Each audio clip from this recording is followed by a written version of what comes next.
그날 새벽 전화벨 소리는 유난히 날카롭게 들렸습니다. 손을 뻗어 수화기를 드는 순간 저쪽에서 들려오는 숨소리가 평소와 달랐습니다. 거칠고 빠른 호흡, 그 사이로 누군가 이름을 부르는 소리, 멀리서 울리는 사이렌 소리가 섞여 있었습니다. 긴급구조센터에서 근무한 지 20년이 넘었지만 그날따라 가슴이 먼저 뛰기 시작했습니다. 전화 너머 목소리는 떨리고 있었고 배경에서는 무언가 무너지는 둔탁한 소리가 반복해서 들려왔습니다. 저는 침착하게 상황을 물었지만 손은 이미 키보드 위에서 긴급 출동 신호를 입력하고 있었습니다. 그 순간부터 시간은 달리 흐르기 시작했습니다. 1분 1초가 목숨과 연결되는 그런 새벽이었습니다. 화면에는 좌표가 떴고 출동 가능한 구조팀이 표시됐습니다. 저는 헤드셋을 고쳤으며 깊게 숨을 들이마셨습니다. 이제 시작입니다. 이 전화를 끊을 때까지 저는 그 사람의 생명줄을 쥐고 있는 사람입니다. 긴급구조센터는 겉으로 보면 평범한 사무실처럼 보입니다. 여러 대의 모니터가 벽면을 따라 늘어서 있고 직원들은 헤드셋을 낀 채 각자 책상 앞에 앉아 있습니다. 하지만 그 안에서 오가는 말 한마디 한마디는 누군가의 목숨을 좌우합니다. 새벽에도 한밤중에도 명절에도 이곳의 불은 꺼지지 않습니다. 전화는 하루 평균 300통 이상 걸려옵니다. 그중 절반은 단순 문의지만 나머지 절반은 실제 긴급 상황입니다. 교통사고, 심장마비, 화재, 익사위기, 자해 시도까지 다양합니다. 저는 이곳에서 23년을 일했습니다. 처음 이 일을 시작했을 때 저는 30살이었고 단순히 안정적인 직업이라는 이유로 지원했습니다. 그러나 첫 근무를 시작한 날 제 앞에 펼쳐진 세계는 제가 상상했던 것과 전혀 달랐습니다. 첫 전화를 받았을 때가 기억납니다. 한 여성이 울면서 전화를 걸어왔습니다. 남편이 가슴을 움켜쥐고 쓰러졌다고 했습니다. 저는 매뉴얼대로 침착하게 주소를 물었고 심폐소생술 방법을 안내했습니다. 하지만 제 목소리는 떨리고 있었고 손은 땀으로 흥건했습니다. 다행히 구급차는 8분 만에 도착했고 그 남성은 병원으로 이송됐습니다. 나중에 확인했을 때 생명에는 지장이 없다는 연락을 받았습니다. 그날 퇴근길 저는 차 안에서 한참을 울었습니다. 무서웠고 떨렸고 동시에 이상하게 뿌듯했습니다. 제가 한 말 한마디가 실제로 사람을 살렸다는 사실이 믿기지 않았습니다. 그날 이후 이 일은 제게 단순한 직업이 아니라 소명처럼 느껴지기 시작했습니다. 하루하루가 전쟁 같았지만 저는 이 자리를 떠날 생각을 한 번도 하지 않았습니다. 왜냐하면 이곳에서 저는 누군가에게 절대적으로 필요한 사람이었기 때문입니다. 그날 새벽 전화는 평소와 조금 달랐습니다. 목소리는 남성이었고 또박또박 말했지만 그 안에 무언가 숨겨진 긴장이 느껴졌습니다. 저는 상황을 물었습니다. 남성은 잠시 뜸을 들이더니 말했습니다. 공사 현장에서 일하다가 동료가 철골 아래 깔렸다고 했습니다.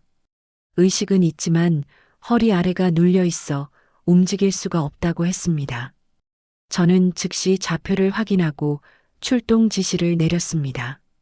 그런데 이상했습니다. 그 남성의 목소리에서 또 다른 감정이 느껴졌습니다. 두려움만이 아니라 죄책감 같은 것이었습니다. 저는 조심스럽게 물었습니다. 혹시 다른 상황이 있습니까? 남성은 한참을 침묵하다가 말했습니다. 사실 이 공사장은 무허가였고 안전장비도 제대로 갖춰지지 않았다고 했습니다. 본인이 현장 책임자인데 위험하다는 걸 알면서도 공사를 강행했다고 했습니다. 그 목소리는 점점 떨리기 시작했습니다. 저는 깊게 숨을 들이마셨습니다. 이럴 때일수록 감정을 드러내면 안 됩니다. 저는 차분하게 말했습니다. 지금 가장 중요한 건 그 동료분의 생명입니다. 자책은 나중에 하셔도 됩니다. 지금은 제 말에 집중해 주십시오.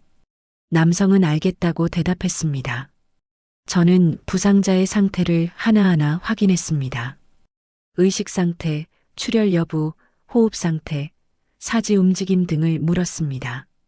남성은 최대한 침착하게 대답했지만 배경소리로 들리는 신음소리가 점점 약해지는 게 느껴졌습니다. 저는 구조팀의 상황을 실시간으로 전달하며 예상 도착 시간을 확인했습니다. 15분. 도심에서 떨어진 외곽 공사장이라 시간이 더 걸렸습니다. 15분이 짧게 느껴질 때도 있지만 이런 상황에서 15분은 영원처럼 깁니다. 저는 남성에게 절대 전화를 끊지 말라고 신신당부했습니다. 그리고 부상자 옆에서 계속 말을 걸어주라고 했습니다. 의식을 잃으면 안 된다고 했습니다. 남성은 떨리는 목소리로 알겠다고 대답했습니다. 그때부터 진짜 긴장이 시작됐습니다. 저는 남성에게 부상자의 상태를 1분마다 보고하라고 지시했습니다. 처음 몇 분은 괜찮았습니다. 부상자는 대답을 했고 신음소리도 들렸습니다.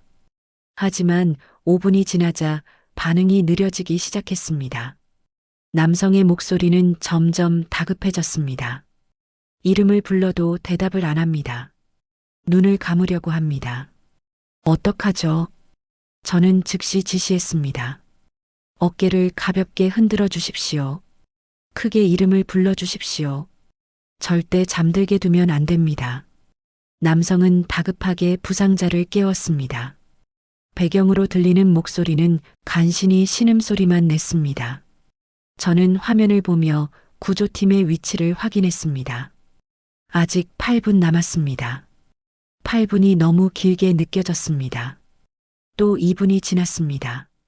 남성이 다급하게 말했습니다. 숨소리가 이상합니다. 너무 약하게 쉬고 있어요. 저는 즉시 호흡 확인 방법을 알려줬습니다. 코와 입에 손을 가져다 대 보십시오. 숨이 느껴지는지 확인하십시오. 남성은 떨리는 목소리로 대답했습니다. 느껴지긴 하는데 아주 약해요. 저는 심호흡을 했습니다. 그리고 침착하게 말했습니다. 지금부터 제가 하는 말을 정확하게 따라 해주십시오. 부상자의 기도를 확보해야 합니다. 고개를 뒤로 젖혀 주십시오. 턱을 들어 올려 주십시오. 남성은 지시를 따랐습니다. 그리고 잠시 후 말했습니다.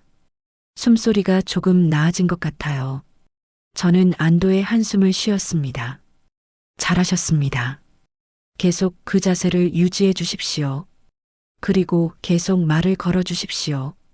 또 3분이 지났습니다. 이제 구조팀까지 3분 남았습니다.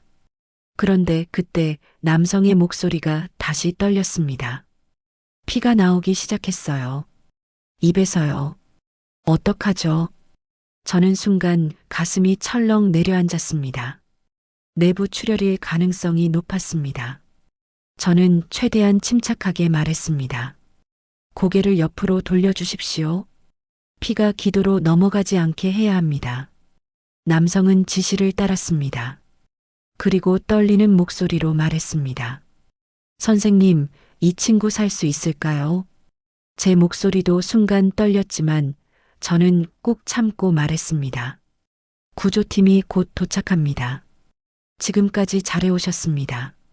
조금만 더 힘내십시오. 남성은 흐느끼듯 대답했습니다. 제 잘못입니다.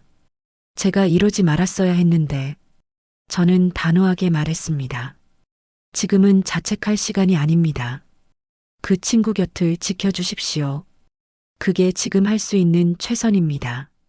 마침내 구조팀이 도착했습니다. 배경으로 사이렌 소리가 들렸고 여러 사람의 발소리가 들렸습니다. 구조대원이 현장을 인수했고 저는 그제야 전화를 끊을 수 있었습니다. 헤드셋을 벗는 순간 온몸에 땀이 흥건하게 배어 있다는 걸 느꼈습니다. 손은 떨리고 있었고 심장은 여전히 빠르게 뛰고 있었습니다. 옆자리 동료가 물 한 잔을 건네줬습니다. 저는 물을 마시며 깊게 숨을 들이마셨습니다. 그리고 화면을 보며 상황을 기록했습니다. 시간, 장소, 부상 내용, 조치 사항 등을 빠짐없이 입력했습니다. 이 기록은 나중에 구조보고서의 기초 자료가 됩니다. 하지만 제 머릿속은 여전히 그 전화 속 목소리로 가득했습니다. 그 남성의 떨림, 부상자의 신음, 그리고 제가 했던 말 한마디 한마디가 맞았는지 계속 되짚어 봤습니다. 다음 날 오후 병원에서 연락이 왔습니다. 부상자는 응급수술을 받았고 생명에는 지장이 없다고 했습니다. 다만 허리 부상으로 인해 재활 치료가 필요할 것이라고 했습니다. 저는 그 말을 듣고 한참을 멍하니 앉아 있었습니다. 살았다. 그 사람이 살았다. 그 생각만으로도 가슴이 벅차올랐습니다. 하지만 동시에 또 다른 감정도 밀려왔습니다. 만약 제가 조금이라도 판단을 잘못했다면, 만약 구조팀이 1분만 늦게 도착했다면, 그런 생각들이 머릿속을 맴돌았습니다. 이 일을 오래 하다 보면 이런 감정에 익숙해질 거라고 생각했습니다. 하지만 23년이 지난 지금도 매번 전화를 받을 때마다 손은 떨리고 가슴은 뜁니다. 익숙해지는 게 아니라 오히려 더 무거워지는 것 같습니다. 왜냐하면 이제는 압니다. 제 말 한마디가 얼마나 큰 무게를 지니는지를. 그날 이후로 며칠이 지났습니다. 저는 평소처럼 센터에 출근해서 전화를 받았습니다. 교통사고, 심장마비, 실종신고 등 하루도 조용한 날이 없었습니다. 그런데 일주일쯤 지났을 때 센터 앞으로 한 통의 편지가 도착했습니다. 발신인은 그날 공사장에서 전화를 걸었던 남성이었습니다. 편지 봉투를 뜯는 손이 떨렸습니다. 안에는 손으로 쓴 편지가 들어 있었습니다.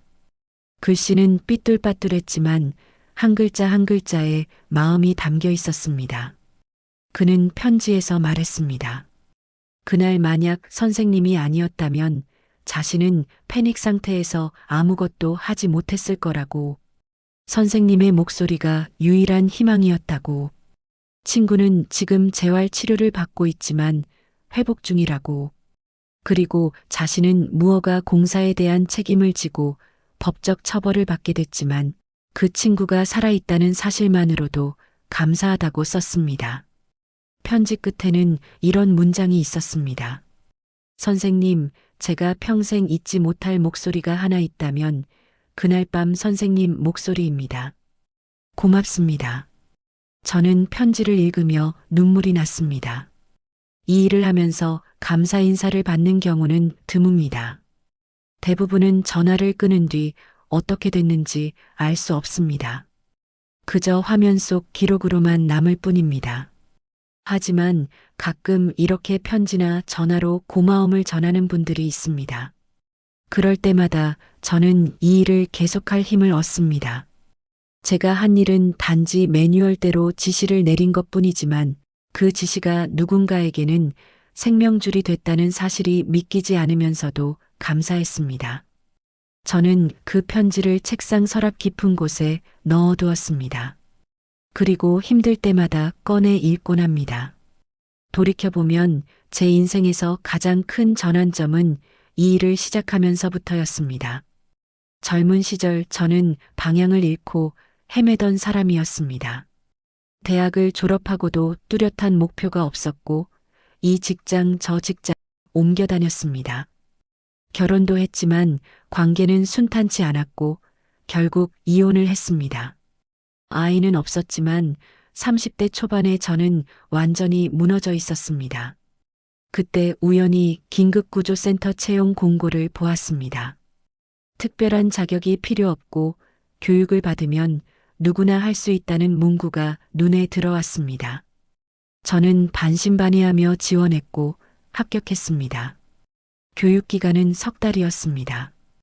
응급처치 이론, 심리상담 기법, 위기 대응 매뉴얼 등을 배웠습니다. 처음에는 그저 시키는 대로 외우기만 했습니다. 하지만 실습을 하면서 생각이 바뀌었습니다. 모의 전화를 받아보는 훈련이었는데 강사가 익사위기 상황을 연기했습니다. 저는 매뉴얼대로 침착하게 지시를 내렸습니다. 훈련이 끝나고 강사가 말했습니다. 당신 목소리를 듣고 있으니 정말 살 수 있을 것 같았어요. 그 말이 제 가슴을 쳤습니다. 제 목소리가 누군가에게 희망이 될 수 있다는 사실이 낯설었지만 동시에 뿌듯했습니다. 그날 이후 저는 이 일에 진심으로 몰두하기 시작했습니다. 첫 실전 근무를 시작한 날이 기억납니다. 손은 땀으로 젖어 있었고 심장은 터질 듯 뛰었습니다. 첫 전화는 단순 문의였습니다. 약간 안도했습니다. 하지만 두 번째 전화는 달랐습니다. 교통사고였습니다. 차량 두 대가 정면 충돌했고 한 명이 차 안에 갇혀 있다는 내용이었습니다. 저는 떨리는 손으로 출동 지시를 내렸고 신고자에게 상황을 물었습니다. 목소리가 떨렸지만 최대한 침착하게 말하려고 애썼습니다. 다행히 구조팀이 빨리 도착했고 부상자는 무사히 구조됐습니다. 전화를 끊고 나서 저는 화장실로 달려가 토했습니다. 긴장감이 한꺼번에 풀리면서 몸이 반응한 것입니다.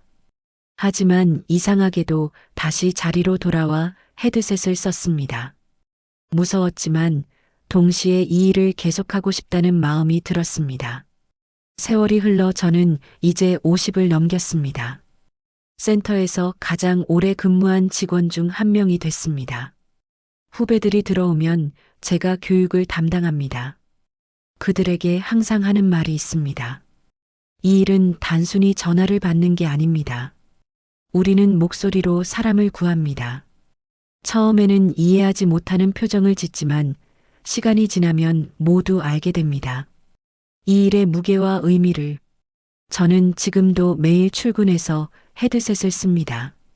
하루에도 수십 통의 전화를 받습니다.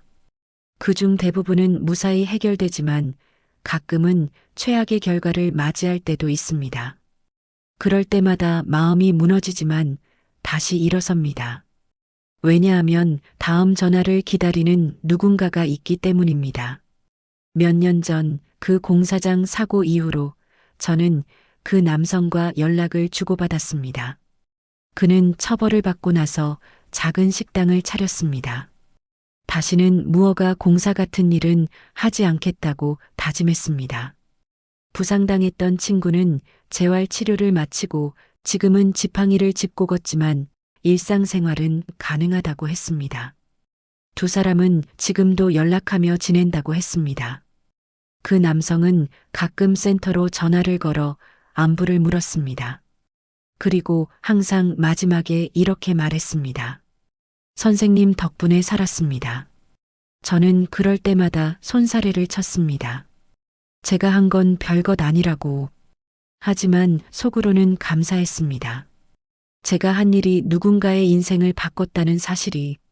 그러던 어느 가을날 그 남성이 센터로 직접 찾아왔습니다. 손에는 작은 꽃다발을 들고 있었습니다. 저는 깜짝 놀라 자리에서 일어났습니다. 남성은 수줍게 웃으며 꽃다발을 건넸습니다. 그리고 말했습니다.